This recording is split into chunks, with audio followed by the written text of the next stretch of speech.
Hey everyone, and welcome to our DB Impact Live. I'm very excited today. We're going to be speaking with Evonne Barrier with Barrier Business Solutions. Yvonne and I got connected through, I don't remember. There was a lot of referrals going on, but we had a great conversation. And so we're going to talk a little bit today about her business and how she got into business and some of the things that she's also seeing in the market and going into the new year. So Yvonne, if you can kind of, just introduce yourself, tell us a little bit more about you, and then we can kind of dig deeper. Sure, absolutely.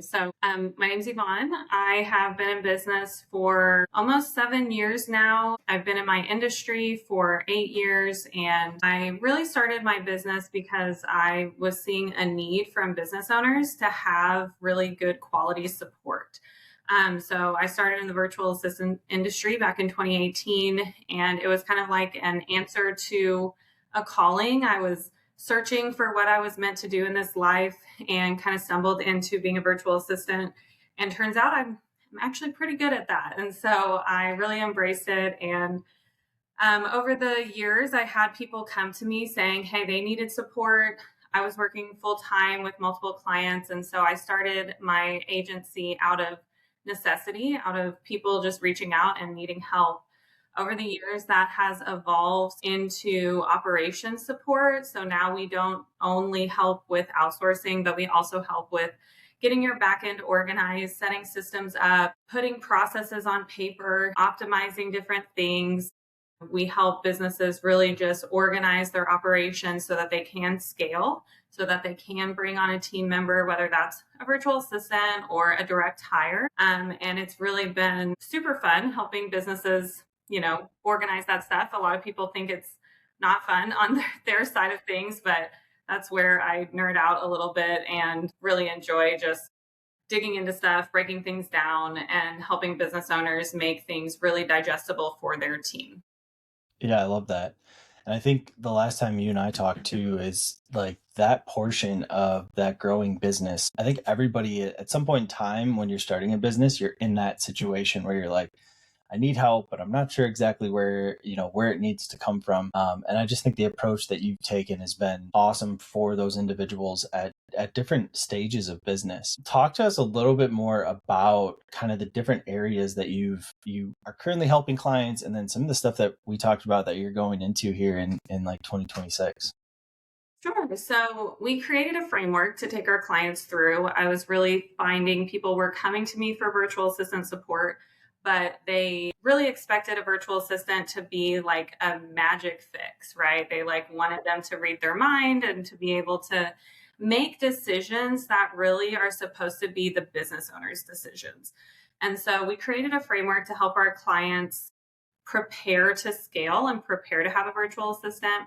So that's called the Barrier 5.0 framework. It starts with just a consultation, chatting through what's going on with them now. It goes into an operations assessment as step 2. So that's really a diagnostic tool for the back end of their business. So we go really deep into the systems they're using, how they talk to each other, how they're maybe not using them, what their operations look like, what they're doing for different pieces, how, if they have some team members, how they're doing their meetings and how the team communicates and all of that kind of stuff, and produce a very thorough report that has what's working, gaps and challenges we've identified, and then recommended action steps. From there, we help with building out systems. So that's step 3 is building out your systems. So whether that's maybe a project management tool or a CRM or a calendar scheduling system or a booking system or whatever that looks like for them. Then we document processes. So that's step 4 is SOPs, standard operating procedures. We all need them. No one likes them, but they are definitely super important for the next step, which is delegation, right? So then we get to scaling. And most of the time people are trying to skip all the way forward to delegation when they don't even know what's going on. They haven't made any of these strategic decisions. And virtual assistants are implementers. They are here to help you implement your business, help you implement the systems and processes you've set up. They are not necessarily the strategist, right, behind the business. So we come in as that strategist and we're helping make those decisions with the business owner, set those pieces up, And then we can help you with pairing you with a great virtual assistant or helping you set up a hiring process if hiring directly makes the most sense.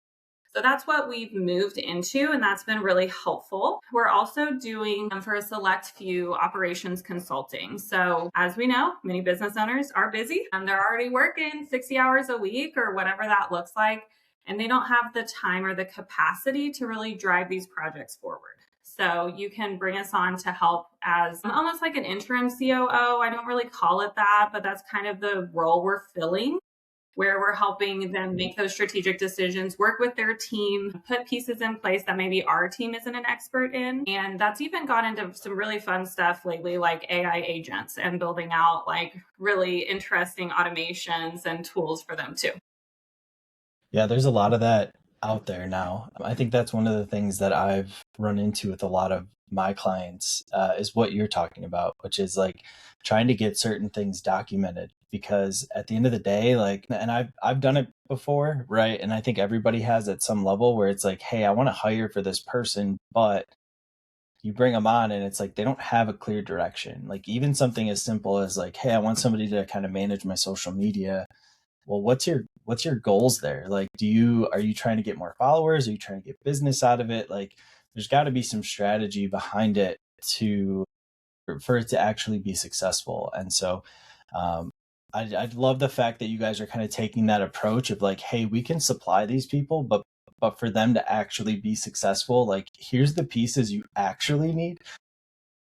And so I think a lot of times that's a difficult part as a business owner is like spending that time doing that. But it ultimately is, in my opinion, one of the most pivotal pieces for success of like growing a company or hiring anybody, you know? So I would agree. And I think a lot of business owners, they jump into business because they're good at what they do. They're passionate about what they do. They're passionate about helping their customers, but they don't think about all the pieces that make a business function well. And that's fine. Like, we're not all born business owners. Not everybody has business owners in their family to model the systems for them or to show them what success looks like.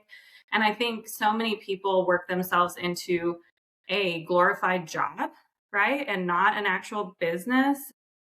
It can be hard and almost like, I don't want to call it defeating, but it can feel that way sometimes to have to step back and slow down and really be strategic about these pieces.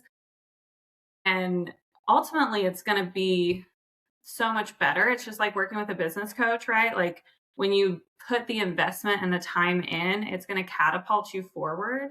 So it's kind of shifting that mindset into like, we are investing in ourselves, we're investing in our business, we're investing in the longevity, and we're investing in our own time, right? Like getting our time back. So we're not having to be the marketer, we're not having to be the admin, we're not having to wear all the hats, right? That you wear in the beginning of your business.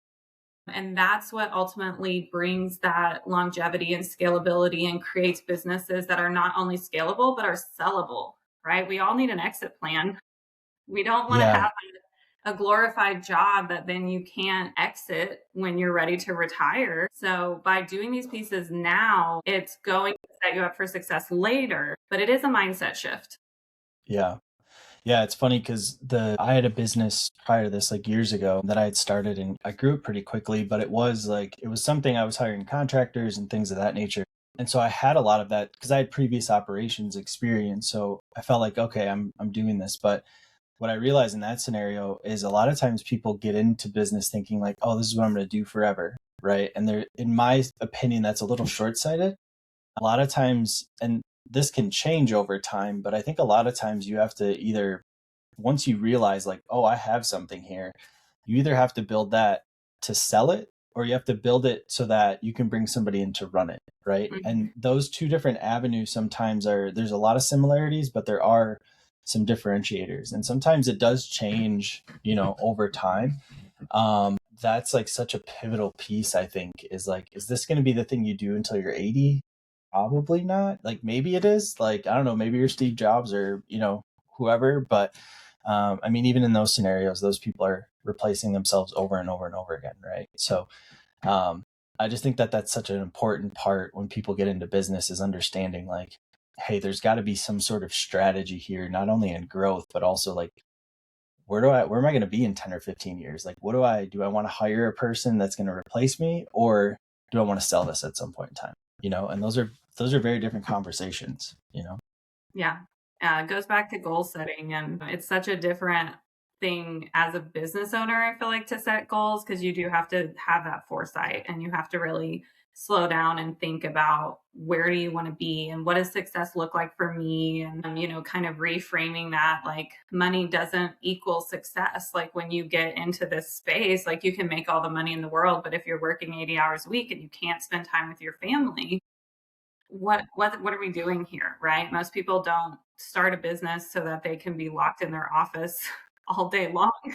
They want freedom, and they want time flexibility, and they want the ability to spend time with their kids and their family and their loved ones and go on vacations and trips. And that was a big shift for me when I first started working as a virtual assistant, because there's a lot of information out there in the virtual assistant space about you can work from everywhere, and pictures of people working on the beach and all of that. And I just had this thought of, like, I don't want to take my laptop to the beach. I don't want to take my laptop with me on vacation. Like, that's not something I want to do. I want to be able to actually be present and be enjoying the things that I'm able to afford and able to do in my life, because I have the flexibility. And that's where my mindset really started shifting, from being a virtual assistant to being an agency owner and empowering others. And, it's not for everyone. There's a lot of risk in being a business owner. So, if that's something that doesn't fit for you, like, no big deal. I totally understand.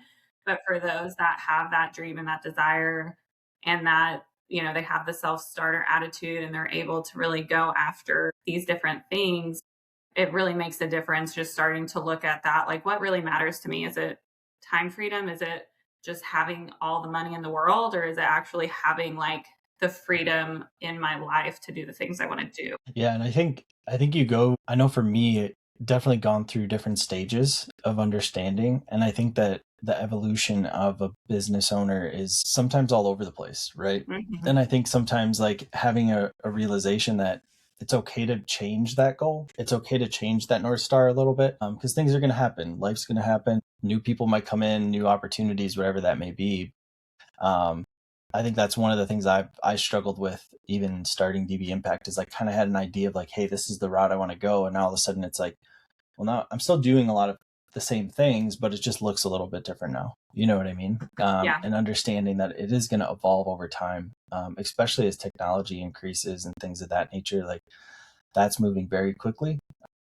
And so understanding that the the landscape of business ownership, depending on what industry you're in, is going to change, and it's going to change rapidly. You know what I mean? I would love, so as somebody that helps other people grow and things like that, I think no matter what, starting your own business and going through it, what are some of the things that, like, you've maybe dealt with over the last 7 years that you think would be, like, maybe good to talk about, or good for other people to know, like, hey, this is what I did, and, like, I should have done it this way. But, like, what were some of those, like, building blocks that you've gone through over the last, like, 7 years that you're like, oh, I remember I did this, and I wish I would know, or that sort of thing.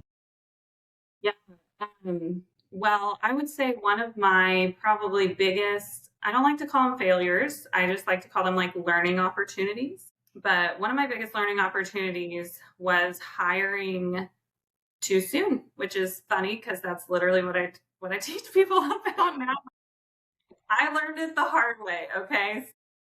Um, this was last year. I knew that, so we bought a farm last year, and part of that process for me was knowing that I was not going to be as available to be at the computer, right? Like, there's chores, there's animals, there's things that need to get taken care of, there's goats that get out in the middle of the day that you have to go, corral in, and there's all kinds of stuff that happens. So I knew I needed more flexibility. At the same time, I knew that I needed help in regards to growing and expanding the business if I didn't want things to slow down. And so I made the mistake of hiring too fast. I hired And I think I also tried to combine too many roles into one, right? So I ultimately hired someone that her title was COO, but her main goal was sales. So that was definitely a misalignment there. She was a rock star. She would have been an amazing COO. But I think the fact that I ultimately needed the sales piece of things is where it broke down, because I hired more for the COO role than for the sales role. Got And it. so, we worked together for over half a year and it just did not work out. Weren't making any sales, weren't there was no movement happening where movement needed to be happening, and I had to, make the hard decision to let her go, which was at the very beginning of this year. And that was right before my business pivoted and rebranded and added the framework and added all these other services, because I was really taking the lesson that I learned from that hard thing and dumping thousands and thousands of dollars into a salary that was not effective, and applying that to the business and to how I can help people improve their own businesses and hopefully avoid the situation that I went through. So that's Yeah. definitely one where that was a hard lesson. And I went to a business conference and it was definitely needed. By the time I left the business conference, I had made the decision, this is what needs to happen, and ended up letting her go that next Monday when I got home. But that was a hard one for me for sure. Yeah. And I think that, especially when you're somebody that cares about other people too, that whenever you're hiring somebody, I think the thing that I took the most out of your story, which I've been there before, very like, or made the wrong hire or that sort of thing. And I think the one thing that I always tried to do was like evaluate where I was at. Like, did I do everything correctly to make that person successful? Did I set the right expectations? Did I have the right systems in place? Like, the fact that you were able to take a look at that and be like, oh, okay, you took ownership of it. You know what I mean? And I think a lot of times as business owners, we can get into it where we hire somebody and we think they're going to be us, right? Like, why don't you want to, you know, work 80 hours? Like, I've been building this thing. But to have that, I think Gary Vee said it, like, if you want to hire yourself, like, it's not possible, because if that person was you, they'd be doing what you're doing. Right. And so Yeah, that that's was great. always like that like line from him was, and I paraphrase that, but it's always been a really good like remembrance for me, is like, hey, this person, I want them to be as successful as possible. So what do I need to do to put in place to let them be successful? Right? Is it training? Is it SOPs? Is it whatever that is? But it's really cool to hear that like that happened to you, and all of a sudden now you're like, this is what we need to add this. You know what I mean? Like, there's no doubt that that happened for a reason. Absolutely. Yeah. And I worked with an amazing business coach that, was like, I think that's the core to making really great services a lot of times is, what's the issue that you're seeing, and is there something you've gone through yourself that you can build a solution to? And that was combined with, I had a lot of clients coming forward needing support, hiring, then getting frustrated because, again, the VA is not a mind reader, they're not a magic fix, and not giving, the virtual assistants getting frustrated because they didn't have the resources they needed in order to be able to do their job really well. And ultimately, right, it comes down to us as a leader. I love that you said that, because it is on us if they're successful or not. It's not her fault. It's ultimately my fault. I hired for the wrong position. I hired for the wrong skill sets for what I really needed. She did the very best she absolutely could, and the failure is on me. And I think as a leader, like, if we're going to be a really good leader, it comes down to owning our own failures. And business ownership is like the ultimate personal growth marathon. You are going to go through so much, and you're going to learn so much about yourself, and have to continuously work through blocks and challenges and Yeah. upgrade and all those things. So if you want to grow as a person, you should probably try to be a leader, because that's going to shine a light on a lot of the things that you need to focus on yourself. Yeah, it's crazy how the business ultimately winds up being a reflection of you internally, right? Like Hmm. it is pretty crazy when you can look back and realize like I was in this place like mentally, emotionally, whatever. It's like that's why that was going on at that time. And like I think the hardest part, but like you said, the best part of it is the growth. Like if you're somebody that is like always constantly trying to grow in different ways, like being a business owner is going to help you in not just like professionally, right? But also like how do you handle certain situations? Like how are you feeling all the time, like emotionally, things of that nature. And I think that it's just I don't think I've ever heard anybody say it how you just said it, but I was like, yeah, that's like the most accurate way. Is like it's a you're growing in all areas to be able to do it. And you're ultimately kind of becoming the one thing I've struggled with that I've been working on a lot lately is just like creating the vision of what it is, right? Like what type of business am I creating and what are those things? I think you go through that first year or so of business a lot of times where you're just trying to figure it out, you know? And then you figure out like, oh, I messed up here, this worked well, I messed up here, this worked well. And I think eventually you get to that point where you're like, okay, now I can create a little bit more clarity and vision because I can see a little bit farther down the road. But I think you have to ultimately become whoever that person is. You know what Yeah. I mean?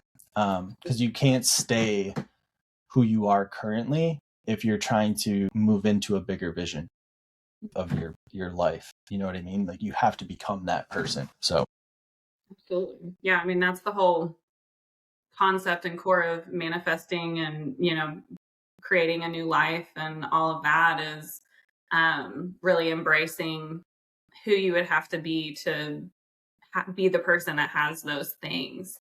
yeah, And that's, the leadership and business ownership and all of that, I think comes down to that, like, having the vision, setting the goals, and then making the changes to yourself and your life so that you can be the person that can live that life and that can fulfill that dream. yeah, But it does come down to, like, you have to know where you're going. You have to have a North Star, right? If we don't have a place to point our compass, then we're not going to get anywhere. yeah, yeah.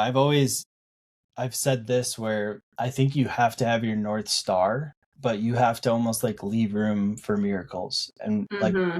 what I mean by that is like you have to have a direction that you're going, but you also have to be open to other avenues that may get you there quicker, right? Hmm. And that North Star might change a little bit, but if you're going after six different stars all at the same time, like I think there's a happy medium there of growing a business where it's like you need to be moving in a direction, but also be open to like another avenue or a person showing up and accelerating your growth that you weren't expecting, right? So I've always tried to take that perspective of like, here's where I'm going, but I'm also open to is this a distraction or is this going to get me there faster? You know what I mean? And then Absolutely. having discernment over those decisions, which I've done okay, right? So I'm still learning big time.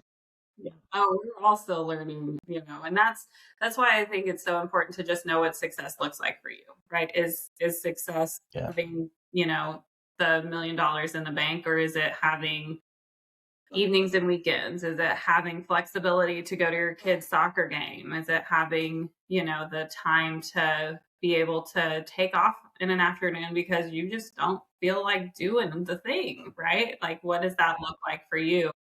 And knowing that is, like, when I say North Star, like, that's what I mean. Because knowing that, then you can create the business that feeds that for you, right? And so if your goal is to have the flexibility, and an opportunity comes around that's going to be locking you into a lot of hours and a lot of work behind the screen, and it's really time intensive and time demanding, maybe that's not the right opportunity. So you can use it to kind of gauge what are the opportunities, and then, of course, always being flexible and willing to pivot, because business ownership is just, I mean, we just got to pivot here and there until we get to the thing that works, right? Yeah. Yeah. I think the willingness to also fail too and knowing like I'm going to pivot and fail and pivot again and pivot again. Like I think there's a big difference. I think the longer you're in business and the more successful and things that you become, those pivots become a little bit more minor, right? But they usually wind up having a greater impact. And I think in the beginning, you have to be able to pivot and like, okay, that's not working, you know? Yeah. So very, very much on board. But as we're wrapping up here, I'd love for you to just kind of tell us a little bit more about like who's the ideal person that you want to work with, that you are working with, that you feel like you're going to be able to provide them the most value.